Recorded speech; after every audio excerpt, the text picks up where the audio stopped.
Et c'est pour ça que les méthodes agiles, puisqu'on va parler de ça, elles sont nées du développement applicatif, parce que c'est quand même là où c'est le plus compliqué, où c'est extrêmement compliqué pour un utilisateur de dire ce dont il a besoin. C'est très compliqué pour un utilisateur de prendre une page blanche ou un Word, ce que vous voulez, et de faire la liste de toutes les fonctionnalités dont il va avoir besoin demain dans son application. C'est extrêmement difficile. En général, la plupart du temps, les personnes vous redisent les mêmes fonctionnalités qu'ils ont dans le produit actuel, parce que c'est très compliqué de repartir de la page blanche et de tout reprendre à zéro. Et donc l'idée, c'est d'y aller par itération, c'est-à-dire, ok, on veut refondre notre CRM, on va commencer par une page de saisie du client, imaginons. Et donc la première itération, ça va être une page de saisie de client avec une interface toute simple, mais dans laquelle je peux mettre un nom, prénom, un mail, un numéro de téléphone, et ça sera déjà pas mal pour enregistrer un client. Et puis cette première itération vise à produire ça, donc qui est un incrément de produit, et on fait à la fin de cette itération, qui s'appelle un sprint, on fait une revue. On va présenter le produit ou l'incrément de produit à un panel de clients, idéalement. On va obtenir le feedback et leurs besoins pour l'itération d'après. Et ça va, itération par itération, permettre de construire un produit par petits ajouts successifs. Et comme le client il est dans la boucle d'une manière extrêmement fréquente, à la fin de chaque itération qui normalement dure un mois, vous avez un produit qui se construit extrêmement vite, qui lui aussi embarque les utilisateurs, c'est-à-dire qui motive les utilisateurs. Du tout, comme les utilisateurs sont motivés et impliqués, on a encore plus de chances de livrer le produit qui leur va bien au plus vite. Parce qu'évidemment, l'utilisateur, il va vous demander ce dont il a le plus besoin le plus rapidement, c'est-à-dire sa priorité. Ça, c'est une démarche de livraison itérative. On n'est pas en train de gérer un projet. Dire Scrum, puisqu'on est en train de parler de ça par exemple, ce n'est pas une méthode pour gérer un projet. Scrum, c'est fait pour livrer d'une manière itérative et incrémentale, par petits morceaux. Et cette méthode-là, comme Scrum, là on est en train de parler de livraison continue, on est passé à gauche, cette livraison continue, elle fonctionne parfaitement bien avec une gestion de projet classique. Il n'y a pas du tout d'opposition. Quand en entreprise, j'entends les gens dire ça, on va gérer ce projet en mode agile ou on va gérer ce projet en mode classique, c'est pas une bonne façon de poser le problème. Il n'y a pas du tout d'opposition entre ces deux méthodes. La méthode classique va donner de la visibilité et va permettre de sécuriser le financement, les équipes, etc. Tandis que la méthode agile, elle va permettre de livrer par petits incréments en fonction des priorités du projet. Il n'y a absolument aucun problème à ce que ça fonctionne ensemble, il n'y a même que des bénéfices à ce que ça fonctionne ensemble, parce que là, on a deux types d'équipes différentes qui vont travailler ensemble et qui vont faire remonter les deux grandes familles de bénéfices à l'entreprise. Donc, il n'y a aucune opposition entre une gestion de projet classique et une livraison itérative comme Scrum. À tel point qu'il y a même des méthodes qui expliquent ça en long, en large et en travers, comme par exemple Prince 2 Agile. Prince 2 Agile, c'est la charnière entre la porte qui est l'agilité, le chambranle là, de la porte qui est la gestion de projet. Prince 2 Agile, c'est la goupille entre les deux qui permet à votre charnière de tourner sans se désosser. Vous avez d'un côté une gestion de projet classique, de l'autre côté une livraison itérative incrémentale, et puis Prince 2 Agile qui fait le lien entre les deux. Donc vous avez des méthodes qui vous expliquent en détail comment faire. Quand on essaye, la difficulté, quand on essaye d'articuler une gestion de projet classique et une livraison itérative, c'est on a des rôles qui sont pas simples à concilier. Par exemple, le rôle de Scrum Master et le rôle de chef de projet.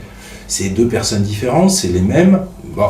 On a dans Scrum un rôle qui s'appelle le PO, le Product Owner, et puis on a dans la gestion de projet classique un sponsor ou un utilisateur principal.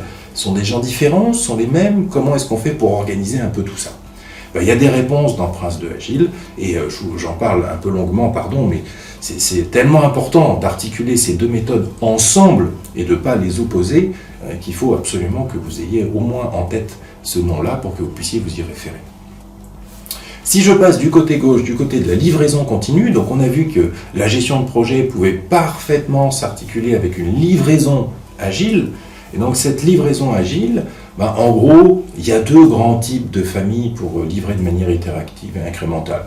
On a les méthodes vraiment agiles de type Scrum, DSDM, XP, etc. Et on a des méthodes d'agilité à l'échelle, où là, cette équipe Scrum, qui est une équipe de 3 à 9 personnes, en gros, vous verriez ça en certification Scrum Master ou certification Product Owner, s'il y en a 15 des équipes agiles, Scrum n'est plus fait pour gérer cette situation-là. Il faut passer à un autre type de modèle agile, qu'on appelle l'agilité à l'échelle, ou Scaled Agile par exemple. Et là, on a des référentiels comme Ceph, dont je vais vous parler dans un tout petit instant. Quand on est au niveau de Scrum, on est au niveau d'une équipe agile ou de quelques équipes agiles, et donc qui livrent des incréments de différents produits, ou d'un même produit, mais à différentes équipes. La difficulté, parce que là, vous voyez, on est à la liaison entre la livraison et puis les systèmes d'information, c'est-à-dire ITIL et les services IT. Les développeurs, ils sont capables de livrer des produits extrêmement vite. Parce que les sprints, ils durent 1 mois. Dans un sprint, on a le temps de faire beaucoup de code, on a le temps de produire quelque chose d'assez copieux. Et les équipes agiles, elles sont capables, les équipes de développement, elles sont capables de pousser beaucoup d'incréments de produits très rapidement. Et on a en face, parce que ces paquets, il faut qu'ils se retrouvent dans la production à un moment donné, c'est-à-dire devant les utilisateurs, devant les clients. Et mettre en production, ça veut dire être sûr qu'on ne va pas pousser des problèmes dans la production, qu'on ne va pas casser quelque chose qui est déjà en production, qu'on ne va pas altérer la performance ou va avoir un impact trop important sur la capacité. Et donc du coup, on a des équipes qui sont côté production, d'accord, des équipes informatiques, là, qui sont typiquement dans ITIL, et en face, on a des équipes de développement qui, elles, vont beaucoup plus vite. Parce que leur problématique, c'est pas de sécuriser une infra, leur problématique, c'est de livrer des fonctionnalités. Et donc, on a des gens qui sont des opérations et des gens qui sont du développement, qui ont du mal à s'articuler, à avoir des objectifs un peu communs, une vision commune, et qu'il faut outiller d'une manière commune. Et ça, c'est expliqué dans DevOps. DevOps, c'est une certification assez reconnue maintenant, beaucoup demandée, qui vise à expliquer comment est-ce qu'on organise le travail entre une équipe de production, drivée par ITIL la plupart du temps, et une équipe de développement, drivée par Scrum la plupart du temps. Comment on fait communiquer ces gens-là ensemble, comment est-ce qu'on les outille de manière à ce que tout ça, ça soit le plus fluide possible, ça puisse être continu le plus possible, et c'est pour ça que dans DevOps, on parle de continual integration, de continual deployment, etc., de manière à ce que ça puisse arriver en environnement de production le plus souvent possible, en cassant le moins de choses possible, en faisant en sorte qu'il y ait le moins de problèmes, si vous voulez, possible quand on met en production quelque chose. Et il y a un troisième outil qui est tout à fait complémentaire, c'est les tests. Quand on a beaucoup de paquets à développer, quand on doit mettre en production beaucoup de choses très fréquemment, il faut absolument que ça soit testé d'une manière structurée, d'une manière la plus profonde possible.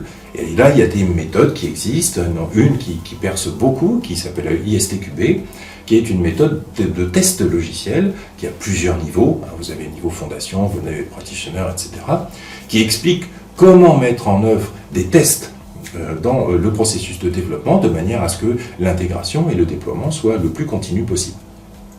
En effet, la plupart du temps, quand on est dans l'agilité et quand on est dans la livraison, c'est forcé qu'on livre des incréments qui sont un petit peu de travers de temps en temps, c'est-à-dire qui sont un peu buggés, ou ce genre de choses-là, parce qu'on n'a pas eu le temps de tout terminer. On est souvent un petit peu dans l'urgence dans ces équipes-là, même si ce n'est pas du tout une façon de faire. On peut être dans la rapidité, mais pas dans l'urgence, et en tout cas sur un rythme soutenable. C'est ce qu'on rappelle dans Scrum et dans DevOps. Et quand on n'a pas pu livrer ce sur quoi on s'était engagé, on se doute bien que le métier va nous le demander pour l'itération d'après.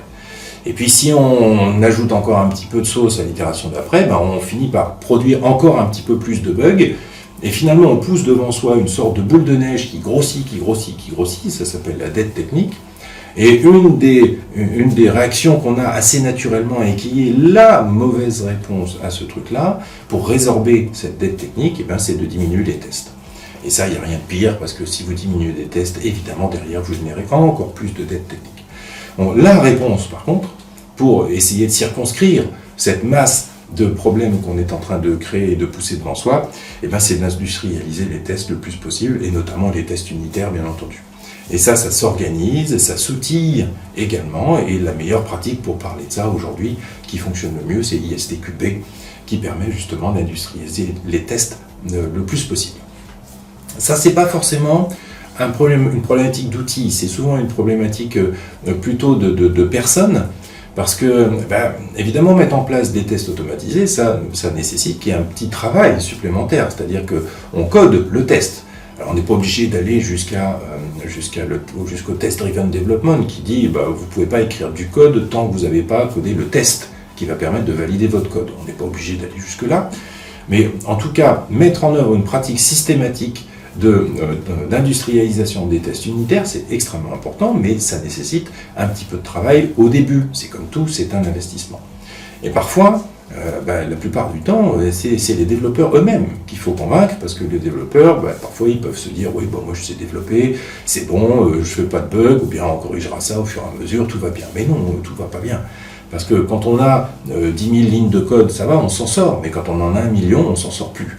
Et à un moment donné, ajouter de la fonctionnalité, c'est multiplier les potentialités de bugs et de régression. Et donc l'idée, c'est le plus tôt possible d'avoir une démarche d'intégration de tests au moins unitaires dans le développement lui-même. C'est pour ça que je l'ai mis du côté de la livraison continue.